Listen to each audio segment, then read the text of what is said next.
ముఖ్యమంత్రి చంద్రబాబు నాయుడు ఎప్పుడైనా ఎలక్షన్ ముందు ఒక మాట చెబుతారని, ఎలక్షన్ తర్వాత మరొక మాట చెబుతారని వైసీపీ మాజీ ఎమ్మెల్యే మేకపాటి విక్రమరెడ్డి ఆరోపించారు.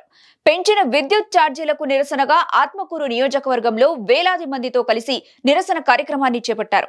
ఎలక్షన్ కు ముందు ₹1 కూడా కరెంటు ఛార్జీలు పెంచనని, వీలైతే తగ్గిస్తానని మాట ఇచ్చిన చంద్రబాబు ఏకంగా 16,000 కోట్ల రూపాయల భారాన్ని ప్రజలపై మోపటం దారుణమంటున్న మాజీ ఎమ్మెల్యే మేకపాటి విక్రమరెడ్డితో మా నెల్లూరు జిల్లా ప్రతినిధి Srinivas Reddy face to face.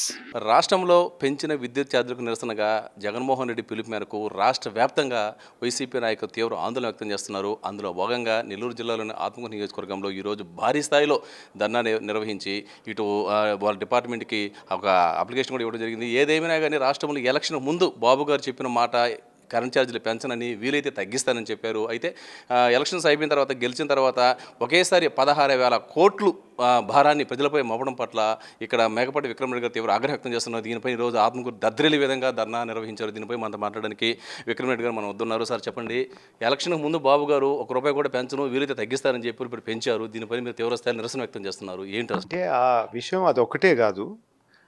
గత 6 నెలలు ఈ కూటమి ప్రభుత్వం వచ్చిన తర్వాత ప్రభుత్వం ఏమేమి చేస్తున్నది ఒకసారి మీరు గమనిస్తే అప్పుడు ఈరోజు పార్టీ తరఫున ఇంత పెద్ద ఎత్తున ఆందోళన చేయాల్సిన ఎందుకు వచ్చింది అనేది మీకు అర్థమవుతుంది. ముందుగానే రాగానే ఇసుక మీద వాళ్ళు చేసిన అవినీతి కానీ, మిగతా కార్యక్రమాలు కానీ, దాని తర్వాత చెప్పిన ఇదే కాకుండా సూపర్ 6 అని ఎన్నో చాలా చెప్పారు. ఎలక్షన్ కన్నా ముందర కరెంట్ ఛార్జెస్ గురించి ముఖ్యంగా ప్రతి అవకాశం దొరికిన అవకాశం ప్రతి మీటింగ్లో కానీ మన చంద్రబాబు గారు కానీ లేకపోతే టీడీపీ నాయకులు కానీ కరెంటు ఛార్జీల మీద ఎక్కువగా మాట్లాడారు. ఆ వైఎస్ఆర్సీపీ ప్రభుత్వంలో ఎంతో పెంచారని, దానివల్ల ప్రజలు ఎంతో బాధపడ్డారని, దానివల్ల ధరలన్నీ పెరిగిపోయాయని, ఆ ఇబ్బందులన్నీ మళ్ళీ వాళ్ళు వస్తే జరగవు అని చెప్పేసి ప్రకటించారు. వచ్చిన 6 నెలల్లోనే 15,000 కోట్ల భారం పెట్టారు ప్రజల మీద. ఇదే మీరు లెక్కేసుకుంటా పోతే ఈ వచ్చే 5 సంవత్సరాల్లో దాదాపు 1,00,000 కోట్ల భారం ప్రజల మీద అయిపోతుంది. దీంట్లో ఇంకోటి ముఖ్యమైన కార్యక్రమం ఏంటంటే వైఎస్ఆర్సీపీ హయాంలో 23లో వాళ్ళు అప్పుడు ఆ సర్ఛార్జ్, ఎందుకంటే ఫ్యూయల్ కొనేటప్పుడు ఆ డిఫరెన్స్లో రేట్ సర్ఛార్జెస్ అని వేస్తారు. అప్పుడు ఈ భారం ప్రజల మీద పడకూడదు అని చెప్పేసి, కరోనా నుంచి బయటకు వస్తున్నారు కదా, వాళ్ళకి మళ్ళీ భారం పడకూడదు అని చెప్పేసి జగన్మోహన్ రెడ్డి గారు ఆ భారం వేయనీయకుండా చూశారు. అప్పుడు 7,000 కోట్లు అది కూడా వచ్చి ఈరోజు కలిపారు. ఆ హయాంలో మాఫీ చేశారు కాబట్టి వదిలేయచ్చు కదా, దాన్ని తీసుకొచ్చి ఇప్పుడు కలిపి 15,000 కోట్ల భారం ఇప్పుడు వేశారు. దాదాపు 40%, 45% ఆల్రెడీ బిల్లులు పెరుగున్నాయి. ఇది సామాన్య ప్రజల మీద ఎంతో భారం వస్తుంది. ఇప్పుడు అదే కాకుండా వాళ్ళు ఏం చేస్తున్నారు, డబ్బంతా తీసుకుపోయి అమరావతి మీద పెడతారు. చెప్పడం మాత్రం అమరావతిలో ఆయన సంపాదన సృష్టిస్తారని, ₹1 కూడా ప్రజల మీద భారం పడదని చెప్పేసి కొత్త ఆలోచనలతో అమరావతి కడతారని చెప్పారు. అమరావతి కట్టాలి, దాంట్లో మేము ఎట్టి పరిస్థితుల్లో ఎక్కడ అడ్డురాం. లేకపోతే మిగతా వదిలేసి ఇక్కడ నుంచి అంతా డబ్బులు తీసుకోపోయి ప్రజల మీద భారం పెట్టి అక్కడ అమరావతి కట్టడం అనేది తప్పని మేము భావిస్తాం. ఇప్పుడు ఇక్కడ నెల్లూరు కూడా అవసరం కదా నిధులు, ఆత్మకూరు కూడా అవసరం కదా. ఇవన్నీ కాకుండా ఇదంతా తీసుకోపోయి వాళ్ళ రియల్ ఎస్టేట్ వ్యాపారం అక్కడ పెంచుకుంటున్నాం తప్ప ప్రజలకి ఏం మంచి జరగట్లేదని చెప్పి మేము భావిస్తాం. అయితే చాలా చోట్ల ఇసుక గురించి మాట్లాడుకుంటే చాలా చోట్ల కూడా ఈ భవన నిర్మాణ కార్మికులు ఈ ఉచిత ఇసుక అనేది సరిగా అందట్లని చెప్పి ఒక ఆవేదన అయితే వ్యక్తం చేస్తున్నారు. దీనిపైన ఏమంటారు?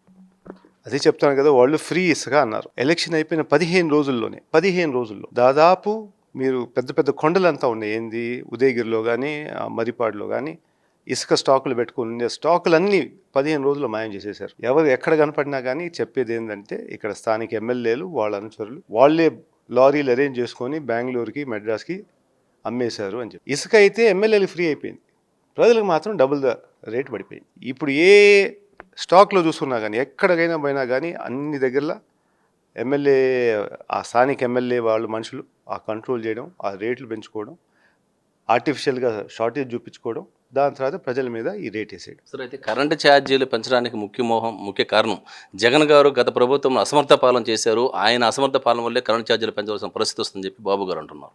అది ఏంది అసమర్థ పాలన ఏంది?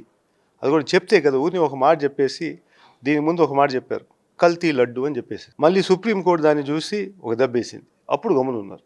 ఏంది ఆ కల్తీ లడ్డు, నీకు ప్రూఫ్ ఉంటే ముందే చెప్పాలి కానీ అది ముందే ఎట్ట ప్రకటన చేశారు అనేది. అదేవిధంగా ఎలక్ట్రిసిటీ కూడా అసలు ఏంది, ఆయన తప్పులు ఏం చేశారో ముందు పెట్టాలి కదా. ఏం చెప్పకుండా రేట్లు పెంచిన తర్వాత ఆయన చేశాడు కాబట్టి మేము పెంచుతున్నాం అన్నారు.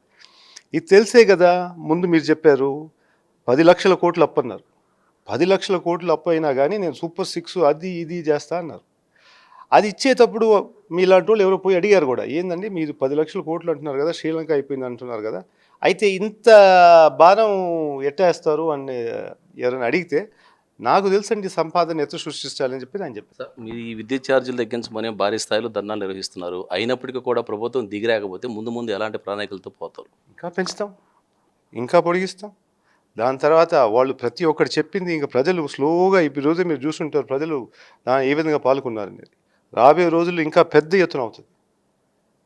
ఇంకా అందరూ ఇంకా ఇంటి నుంచి బయటకు వచ్చి ఇంక ఈ ప్రభుత్వం చాలనే రోజులు తొందరలో వస్తున్నాయి. మీరు చూడండి, ప్రభుత్వం ఏర్పడి 6 నెలలు పూర్తి అయిపోయింది. అయితే సూపర్ 6లు అన్నారు, కేవలం ఒకే ఒక పథకం మాత్రం అమలు అవుతుంది, మిగతా అయితే అమలు కాలేదు. ఇవి ఎప్పుడు అమలు అయ్యే అవకాశాలు ఉన్నాయి అనుకుంటున్నారు? చేయరండి, అబ్బాయి చేసే ప్రసక్తే లేదు, వాళ్ళకి ఆలోచన కూడా లేదు. అసలు ఊరిని ఆ రోజు ఓటు వేసుకొని నమ్మించడానికి వేశారు తప్ప ఇవన్నీ అమలు చేయాలని వాళ్ళ ఇష్టమేం లేదు. మీరు ఒకసారి గమనించండి, ఫస్ట్ అమ్మఒడి పెట్టినప్పుడు టీడీపీ నాయకులు ఏమన్నారు, ఏందా అమ్మ వడ్డీ నాన్నకు బుడ్డి అన్నారు. అట్లాంటి వాళ్ళు మళ్ళీ లేచి లేదు ఇంటింటికి ఇస్తామన్నారు. అంటే వాళ్ళ ఆలోచన ఎప్పుడు ఇవ్వాలని లేదు. ఈరోజు అంతా ఏమన్నా కలిగితే ఓన్లీ అమరావతి కట్టాలి, క్యాపిటల్ తప్పకుండా కావాలి, కాదనట్లేదు. కానీ ఎట్ వాట్ ఎక్స్పెన్స్ అనేది, మిగతా ప్రాంతాలు ఏంది, నెల్లూరు ఏం కావాలి, ఆత్మకూరు ఏం కావాలి, దాదాపు 250 కోట్లు పెట్టారు. ఏంది గత 5 సంవత్సరాల్లో ఆత్మకూరుకి సచివాలయం కానీ స్కూల్స్ కానీ. ఇప్పుడు ఎంత మొన్న చూస్తే 8 కోట్లు తీసుకొచ్చారంటే దానికి ఏదో పెద్ద ఘనకార్యంలాగా చెప్పుకుంటా ఉన్నారు. 8 కోట్లు నీకు మిగతా 5 సంవత్సరాలు ఎంత తీసుకొస్తారు? 50 కోట్ల. మేము ఒక మేనిఫెస్టో తయారు చేసి ఆత్మకూరుకి 300 కోట్లు ఇస్తే మొత్తం రోడ్లు కానీ మిగతా ఏమేమి మిగిలిపోయి ఉన్నా అన్నీ అవుతాయని చెప్పేసి మేనిఫెస్టోలో ఒక లైన్ ఐటెంగా తీసుకొచ్చాం. అట్లాంటిదన్నీ మర్చిపోయి ఒక్క రూపాయి కూడా ఈ ప్రాంతానికి ఇవ్వకుండా అంతా అమరావతిలో పెడతాము, దాని తర్వాత మీరు కట్టండి, ఆ భారం మీరు పెట్టుకోవాలంటే అది తప్పు అని చెప్పి మేము భావిస్తాం.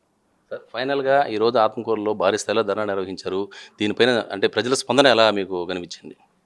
ఇంత తక్కువ సమయంలో 6 నెలల టైంలోనే లోపల ప్రజల నుంచి అయితే ఒక ఆందోళన కనపడుతుంది.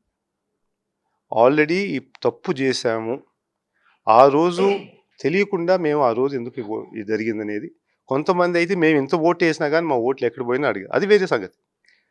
కానీ ఓటు వేసిన వాళ్ళు కూడా ఈరోజు ఏం తప్పు చేశామే, ఆయన కరోనా టైంలో కూడా ఎంత ఇబ్బంది ఉన్నా కానీ ఆ రోజు అందరు ఎంతో మేధావులు చెప్పారు, ఈ స్కీమ్లన్నీ ఆపేయచ్చు ఈ 2 సంవత్సరాలు, ఇప్పుడు ప్రభుత్వానికి ఆదాయం తగ్గింది కదా, స్కీములు ఆపేయండి అని చెప్పి కూడా చాలా సలహాలు ఇచ్చారు. అట్లాంటి పరిస్థితుల్లో కూడా లేదు, మనం హామీ ఇచ్చాం కాబట్టి ఎట్టి పరిస్థితుల్లో చెయ్యాలి అనేది.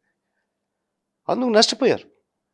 మీరు గమనించుంటే చాలామంది కాంట్రాక్టులకు బిల్లు డిలే అయిపోయింది, మిగతా కార్యక్రమాల మీద పెట్టాల్సిన నిధులు కూడా తగ్గిపోయినాయి.